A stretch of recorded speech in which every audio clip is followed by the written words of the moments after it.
Hello everyone, this is Deepika. Welcome to AD Commerce classes. Now today in this video we are going to discuss 4 questions of a logical reasoning which were asked in December 2008 and 4 questions of logical reasoning which were asked in I think June 2009. Okay guys, as we have earlier discussed many more previous year question papers, if you people have not watched my previous video, so you can watch my previous video also. Okay guys, and one more important thing, yesterday I posted teaching aptitude around 4 to 5 question dedicated video. Okay, due to in 2 question there is little bit there is mistake, that's why I had deleted that video, and I'll provide you fresh video with corrections soon. Okay guys, so let's start our video. What question says, देखिए ये questions किसी किसी questions में कुछ कुछ doubts आ जाते हैं, मतलब कभी कभी मिस प्रिंटिंग में कभी कभी यूजीसी भी गड़बड़ दे देता है तो वो रिवाइज करता है, जैसा कि आप सभी को पता है। तो एक दो क्वेश्चंस में गड़बड़ी कभी कभी आ सकती है, अगर आपको पता चला करे तो आप पोलाइटली मेरे को बता सकते हो। ओके, तो logical reasoning is based on, हमारी लॉजिकल रीजनिंग किस पे बेस्ड होती है? देखिए लॉजिकल रीजनिंग किस पे बेस्ड होती है? Truth of the involve propositions. हालांकि मैंने उस क्वेश्चन को पिन करके नीचे लिखा था, बट मैंने सोचा सारे बच्चे शायद कमेंट पढ़ें या ना पढ़ें, इस वजह से मैंने हटा ही दिया। ओके, फ्रेश वीडियो में अपलोड कर दूंगी, ठीक है। Logical reasoning is based on, logical reasoning किस पे बेस्ड होती है? Truth of the involve preposition, जो हमारी इन्वॉल्व प्रपोजिशंस हैं उनकी ट्रुथ पे, उनकी सत्यता पे बेस्ड होती है, या फिर valid relation among the involve preposition. हम वैलिड रिलेशन देखते हैं, हमारी प्रपोजिशंस जो हैं इनमें हमारा वैलिड रिलेशंस देखते हैं। जैसे हमारा अगर हम बोले वेन डायग्राम है तो इसमें हम देखेंगे वैलिड रिलेशन क्या एग्जिस्ट कर रहा है। हाँ, ये चीज़ तो देखते हैं। एम्प्लॉयमेंट ऑफ सिम्बॉलिक लैंग्वेज, देखिए सिम्बॉलिक लैंग्वेज नहीं करेंगे, कुछ भी है यहाँ हम ट्विस्टी सा नहीं बनाएंगे। ऑर्डिनरी लैंग्वेज, हाँ ऑर्डिनरी लैंग्वेज तो यूज़ करते हैं, बट बेसिकली हम क्या करते हैं, लॉजिकल रीजनिंग इसीलिए तो करते हैं कि लॉजिकल रीजनिंग इसीलिए करते हैं कि हम एक वैलिड रिलेशन पे पहुंच पाएँ जितने भी हमारे पास प्रिपोजिशंस हैं। देखिए अगर आप कंफ्यूज हो रहे थे ए और बी में, आप कंफ्यूज हो रहे, truth of the involve preposition, truth तो आप चेक करोगे। सिर्फ देखिए मैंने बोला ऑल ए आर बी, मैंने बोला Ram is mortal, Shyam is mortal, Mohan is mortal, all man are mortal. तो आप सत्यता चेक कर रहे हो कि राम इज़ मॉर्टल सही है, श्याम इज़ मॉर्टल सही है, मोहन इज़ मॉर्टल सही है, बट अब वैलिडिटी तो चेक करो कि वैलिड रिलेशन तो चेक करो। जितनी प्रिपोजिशंस थी लास्ट में वैलिड रिलेशंस इनमें देखा कि भाई सारे ही मैन मॉर्टल हैं, तो दैट इज वैलिडिटी। ओके, तो ए एंड बी में कंफ्यूज थे आप, तो B is correct for this particular question. Okay guys, now we move on to our next question. ये भी बहुत ज़्यादा मतलब पजल वाला क्वेश्चन है। पहली बात, इसका आंसर जो दे के रखा है साइट पे या जो भी है, किसी किसी बुक में इसके अकॉर्डिंग आंसर दे के रखा है सबएल्टन। अगर साइट पे देखा जाए तो इसका आंसर दे के रखा है कॉन्ट्राडिक्टरी। ओके, बट मैं बता दूं ये जो क्वेश्चन है this question is basically incomplete. यहाँ पे लिखा है two proposition with the same subject and predicate but different in quality. ठीक है, different in quality and quantity. Okay, ये लिखा होता आपके साइट पे या यूजीसी के आप जो भी देखोगे तो वैलिड जो आंसर है दैट इज कॉन्ट्राडिक्टरी दे के रखा है। ठीक है, किसी किसी बुक में सब एल्टन दे के रखा है, वो इस वजह से दे के रखा है क्योंकि ये क्वेश्चन आधा अधूरा है, तो जिसके जो मन में आया उसने वो क्वेश्चन का आंसर दिया है। बट आंसर कॉन्ट्राडिक्टरी है तो क्या कैसे है? टू प्रपोजिशन जिनका सेम सब्जेक्ट और सेम प्रेडिकेट हो, डिफरेंट क्वालिटी और क्वांटिटी दोनों में होंगी। ओके, यहाँ पे आधी चीज़ दी है दैट इज कॉन्ट्राडिक्टरी उसके अकॉर्डिंग। ओके, अब मैं आपको बताती हूँ क्वालिटी क्वांटिटी का चक्कर क्या है। देखिए यहाँ पे मैं बताती हूँ, देखिए क्वालिटी जो होती है, अभी आप खुद ही डिस्टिंग्विश कर लोगे, जस्ट अ मिनट। क्वालिटी जो होती है वो क्या होती है, सॉरी, क्वालिटी आपकी, क्वालिटी अगर प्लस और माइनस का रिलेशन है, आप कहोगे आप मैम ये प्लस एंड माइनस का रिलेशन क्या है। देखिए प्लस स्टैंड फॉर यूनिवर्सल, ठीक है, यूनिवर्सल होता है ना प्लस में, और माइनस क्या होता है हमारा, पार्टिकुलर होता है। कैसे होता है, देखिए आपको अगर नोट करना है तो आप करते चलिएगा प्लीज़। ये आपका क्या होता है, यूनिवर्सल अफर्मेटिव, है ना, और ये क्या होता है, यूनिवर्सल नेगेटिव होता है। ओके, ये क्या होता है, पार्टिकुलर अफर्मेटिव, ये क्या होता है, पार्टिकुलर नेगेटिव। तो क्वालिटी जो होती है वो प्लस और माइनस में हम समझते हैं क्वालिटी को। ये बात समझ में आ गई होगी अब तक कि क्वालिटी हमने प्लस और माइनस में समझी। अब मैं आपसे बोलती हूँ जो क्वालिटी हुई आपकी, क्वालिटी आपकी प्लस और माइनस में होती है। ये प्लस और माइनस, जस्ट अ मिनट मैं फिर से बताती हूँ। देखिए क्वालिटी जो है, और मैं दोनों चीज़ें यहाँ पे लिखती हूँ, और एक क्वांटिटी है। ओके, अब जो आपकी क्वांटिटी होगी वो यूनिवर्सल और पार्टिकुलर में होगी। क्या होगी, यूनिवर्सल एंड पार्टिकुलर में आपकी क्वांटिटी होगी, मतलब, और जो क्वालिटी होगी प्लस और माइनस में इंडिकेट होगी। दो चीज़ें आपको क्लियर हुई कि जो हमारी क्वालिटी है ना वो प्लस और माइनस में होगी। प्लस और माइनस कैसे, AEIO है, तो क्वालिटी की अगर बात होगी तो ये आपका प्लस होता है, ये माइनस होता है, ये भी प्लस होता है, ये माइनस होता है। तो प्लस एंड माइनस A और E में क्वालिटी हो सकती है, I और O में क्वालिटी हो सकती है। इतनी बात क्लियर हो गई। देखिए फिर यूनिवर्सल और पार्टिकुलर का क्या मतलब है, ये आपका AEIO हो गया, तो A I में हो सकता है, E O में हो सकता है, ठीक है, दैट इज सब एल्टन फॉलो होगा। A और O में भी होगा, यूनिवर्सल और पार्टिकुलर है, तो दैट इज कॉन्ट्राडिक्टरी। ओके, ये सिचुएशन भी हो सकती है। तो ये सारी सिचुएशंस आप इसे नोट कर सकते हैं ना। दूसरी चीज़ मैं बताती हूँ कि कॉन्ट्राडिक्टरी सिचुएशन में क्या होता है। देखिए कॉन्ट्राडिक्टरी आप सभी को पता है, मैंने बार बार बताया है, दैट इज कॉन्ट्राडिक्टरी। ए ओ का रिलेशन कॉन्ट्राडिक्टरी है, ई और आई का रिलेशन कॉन्ट्राडिक्टरी है। ओके, इसमें क्या होता है कि quality and quantity, quality and quantity दोनों ही क्या होती हैं, डिफरेंट होती हैं। अभी मैंने आपको बताया क्वालिटी प्लस और माइनस से इंडिकेट हो रही है, क्वांटिटी आपकी यूनिवर्सल और पार्टिकुलर से इंडिकेट हो रही है। अब आप खुद बताओ कि कॉन्ट्राडिक्टरी में यूनिवर्सल पार्टिकुलर इन्वॉल्व होते हैं, बिल्कुल इन्वॉल्व होते हैं। ए और ई इन्वॉल्व है, A is universal and O is particular, and E is universal, I is particular. ये फॉलो हो गया, ठीक है।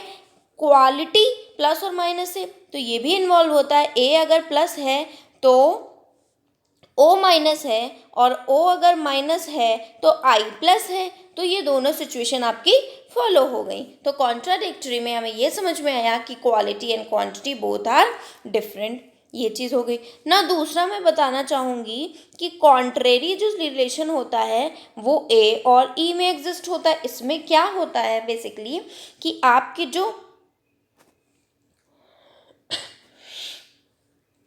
क्वालिटी होती है ना, क्वालिटी डिफरेंट हो जाएगी, क्वालिटी डिफरेंट होगी, क्वांटिटी सेम होगी, है ना। क्वांटिटी आपकी सेम होगी, क्वालिटी डिफरेंट होगी। अब देखिए क्वालिटी डिफरेंट कैसे होगी, प्लस और माइनस में एग्जिस्ट करेगा। क्वांटिटी सेम कैसे होगी, अगर यूनिवर्सल के बीच में है तो दोनों यूनिवर्सल यूनिवर्सल होंगे, पार्टिकुलर के बीच में है तो दोनों पार्टिकुलर पार्टिकुलर होंगे।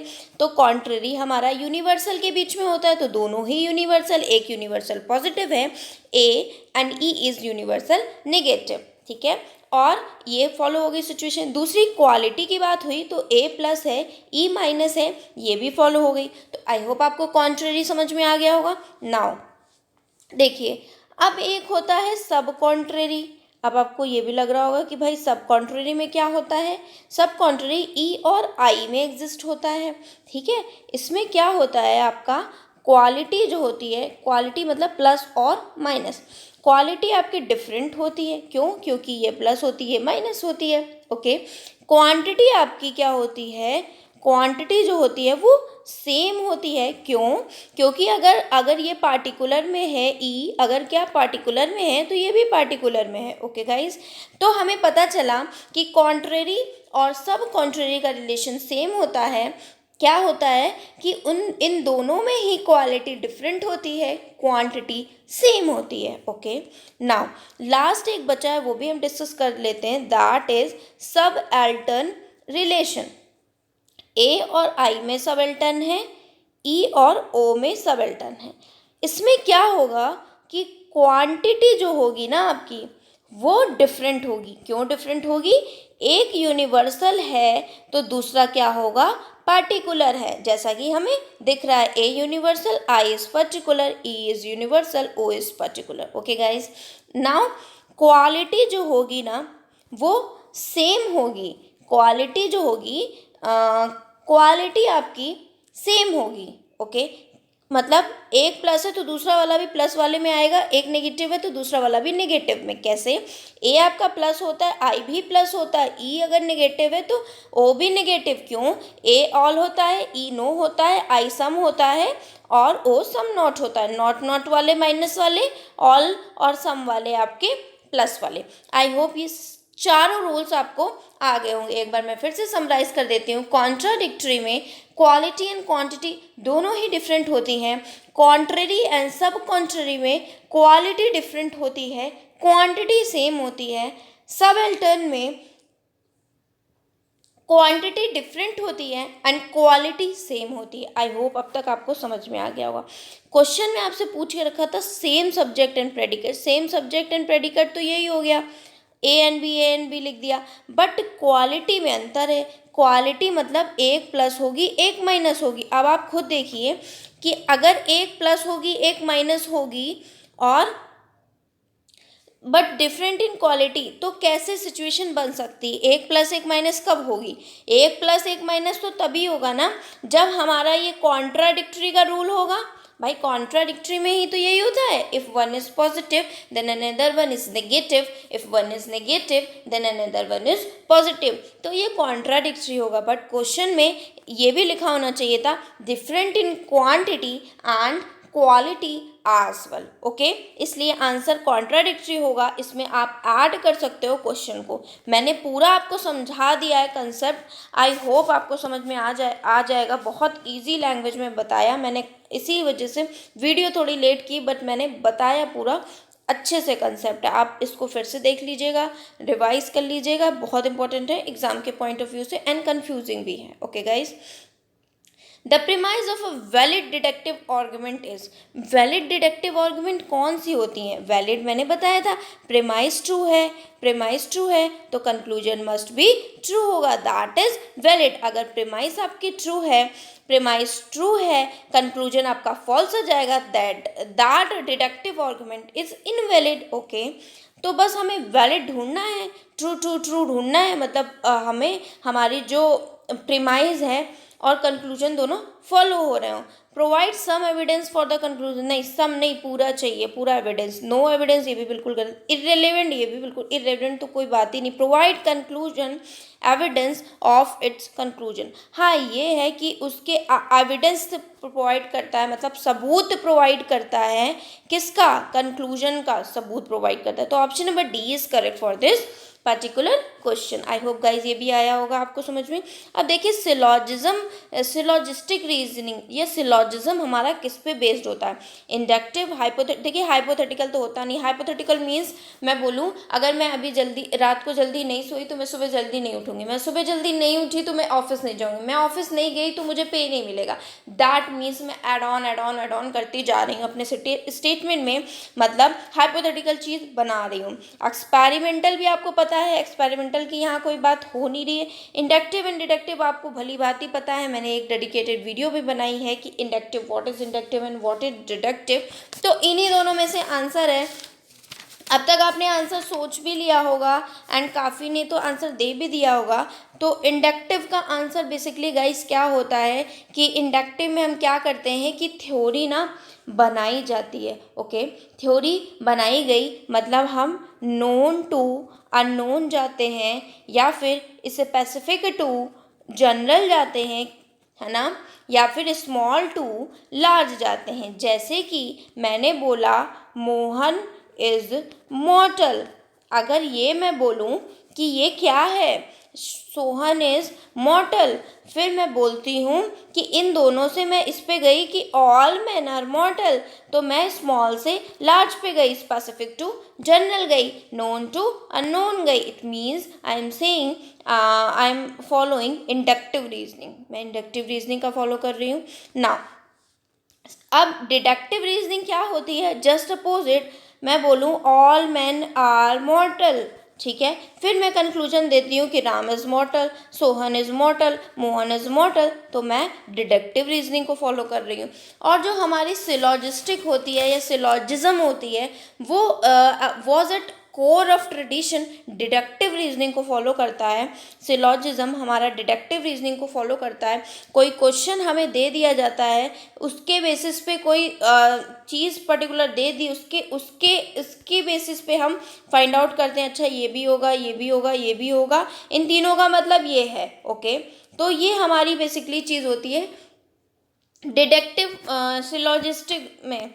अब देखिए इसको मैं थोड़ा सा और बता देती हूँ। Syllogism was at core of traditional deductive reasoning where facts are determined by combining existing statement, जहाँ पे तथ्यों को कम स्टेटमेंट को कंबाइन करके हम तथ्यों को जानते हैं या फिर फैक्ट्स को फाइंड आउट करने की कोशिश करते हैं। In contrast of inductive reasoning where facts are determined by repeated observation, ये एक कॉन्ट्रास्ट होती है किसके, डिडक्टिव रीजनिंग के। क्यों, क्योंकि उसमें फैक्ट्स डिटरमाइन किए जाते हैं रिपीटेड ऑब्जर्वेशंस में। मतलब राम के ऊपर मैंने एक्सपेरिमेंट किया, मोहन के ऊपर किया, सोहन के ऊपर, सेम सेम, तब मैं निकल के आई कि हाँ ऑल मैन आर मॉर्टल। अब इसमें मैंने क्या किया है कि डिडक्टिव रीजनिंग में क्या किया कि मेरे पास स्टेटमेंट्स थी राम, मोहन, श्याम, तो मैंने तीनों को एक में कंक्लूड कर दिया all man are mortal, that is syllogism. Syllogism is deductive in nature. I hope guys ये समझ में आया होगा।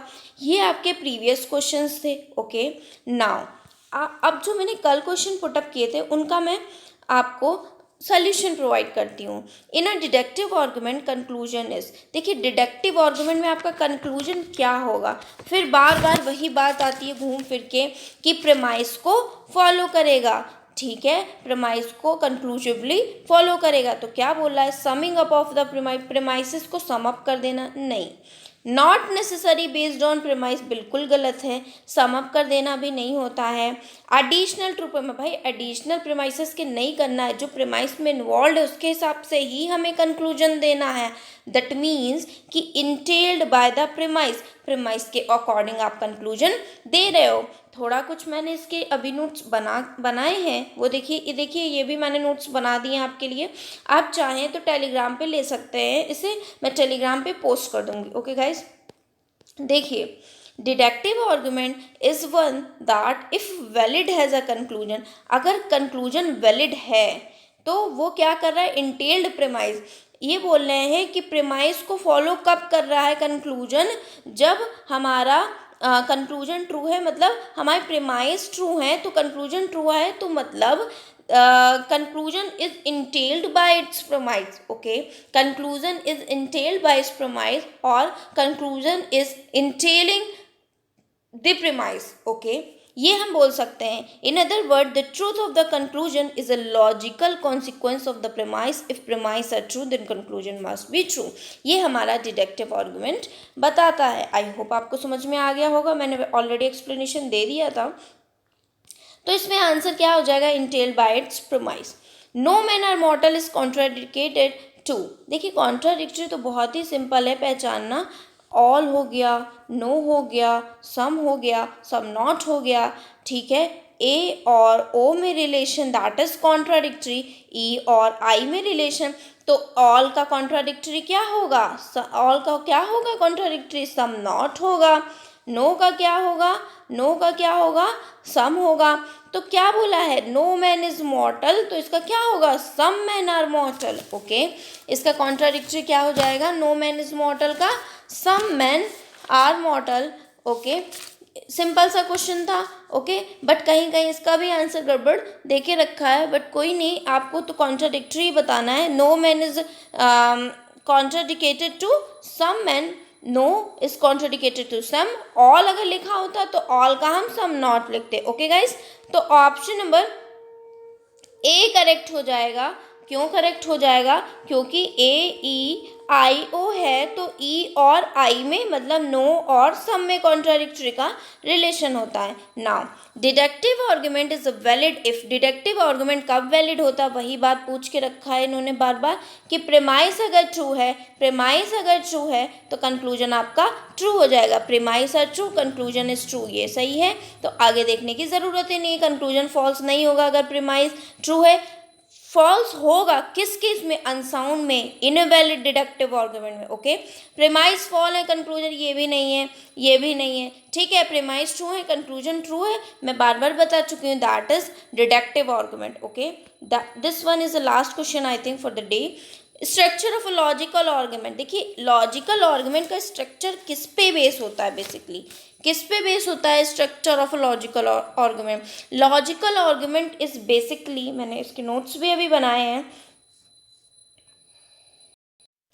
Logical argument is termed formally valid का वैलिड बोला जाता है. It has structural self consistency when the operands between premise and all are true, premise are all true, the derived conclusion is always true. That is your logical argument. वही निकल के आ रहा है, अगर प्रेमाइज ट्रू है, conclusion true है, तो आपको बोला जाएगा स्ट्रक्चरल सेल्फ कंसिस्टेंसी है इसमें. ओके, तो क्वेश्चन में क्या बोला था आपसे, अब ये देखिए.